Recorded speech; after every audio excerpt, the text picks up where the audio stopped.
제가 소설가 이회수 선생을 처음 만난 것은 1979년도에 꿈꾸는 식물이라는 그의 작품을 통해서였습니다.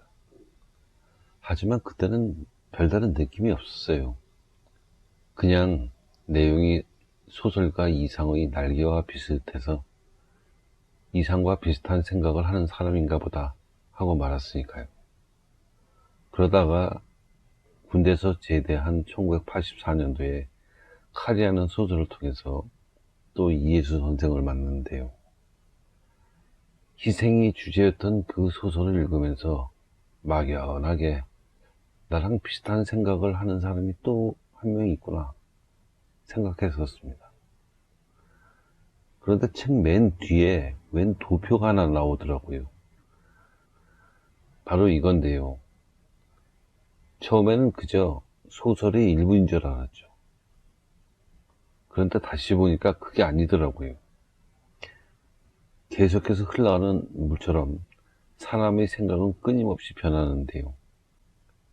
이 도표는 사람의 생각이 변화하는 전체의 과정을, 문학에서는 의식의 흐름이라고 하는 전체의 과정을 그대로 나타낸 것이더라고요.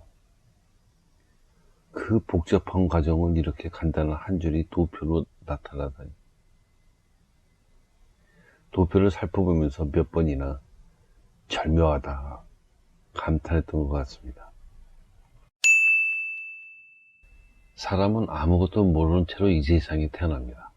그 뒤에는 부모님과 선생님 등 자신보다 먼저 이 세상에 존재한 사람들에게 온갖 것을 배우게 되는데요. 도표에서 빨간 부분까지가 바로 그 과정에 해당되죠. 그래서 여기까지를 배움의 과정이라고 말할 수 있는 것이고요. 그러다가 어느 정도 자라면 사람은 직접 경험이나 간접 경험 등등 이런저런 경험을 하면서도 또 세상살에 필요한 것들을 알아가게 됩니다. 그러면서 자신의 생각을 조금씩 갖게 되는데요. 이 과정에서 수많은 사람들이 흔히 엄청나게 대단한 것을 알게 됐다는 듯, 세상의 모든 이치를 깨달았다는 듯 아주 건방을 떨죠. 소 안의 대, 즉 작은 것 안에 큰 것이 있는 건 바로 그걸 표현한 거고요. 그 뒤부터는 자기 공부를 하는 극소수의 사람들만 거치는 생각의 변화 과정입니다. 그래서 이 도표를 참조하면 사람들이 얼마나 자기 공부를 했는지 알 수 있는데요. 여기 한문으로 선이라고 적혀있는 동그라미가 보이시죠? 이 시작점이 바로 나는 생각한다, 으로 존재한다인데요. 그러니 데카르트는 당시 이만큼 자기 공부를 했었음을 알 수 있죠.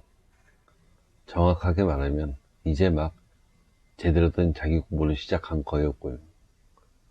훨씬 옛날에 살았던 소크라테스는 데카르트보다 좀 더 많이 자기 공부를 했던 것으로 보입니다. 왜냐? 너 자신을 알라는 말이 이 단계쯤에서 할 수 있는 말이거든요.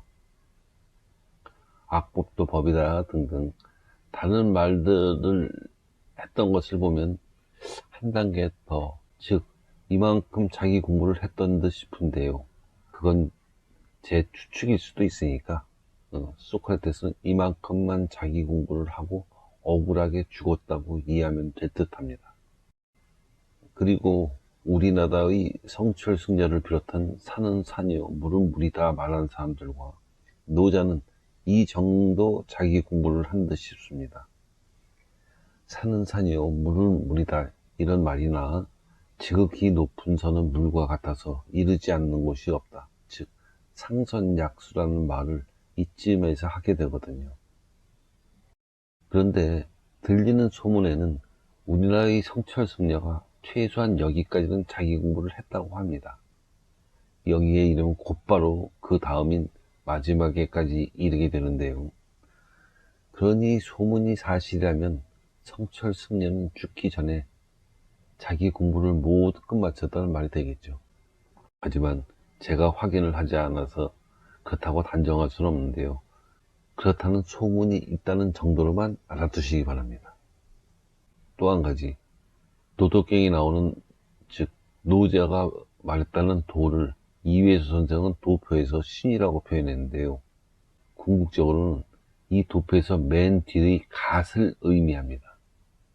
이걸 보면 노자는 끝까지 자기 공부를 한 듯 싶지는 않아요. 그래도 혹시 모르죠. 죽기 전에 자기 공부를 끝마쳤을 수도 있으니까요.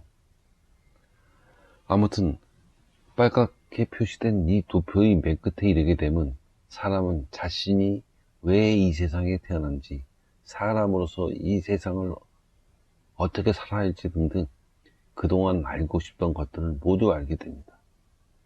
뿐만 아니라 신이 있는지 없는지도 알게 되죠.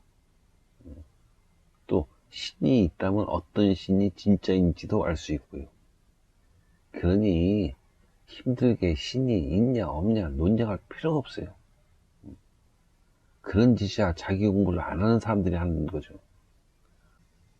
물론 이 도표의 끝이 사람의 생각의 끝이 아닙니다. 도표에는 안 나와 있지만 저나 이회수 선생처럼 그 뒤로도 계속해서 생각을 이어가는 사람들도 있으니까요. 그러니 도표의 끝이 생각의 끝이라고 오해하면 안 됩니다. 이제까지 이회수 선생이 쓴 칼이라는 소설 속에 있는 도표의 의미를 대략적으로 알아봤는데요. 다음에는 거의 모든 사람들이 해당하는 도표의 앞부분에 대해서 알아보겠습니다.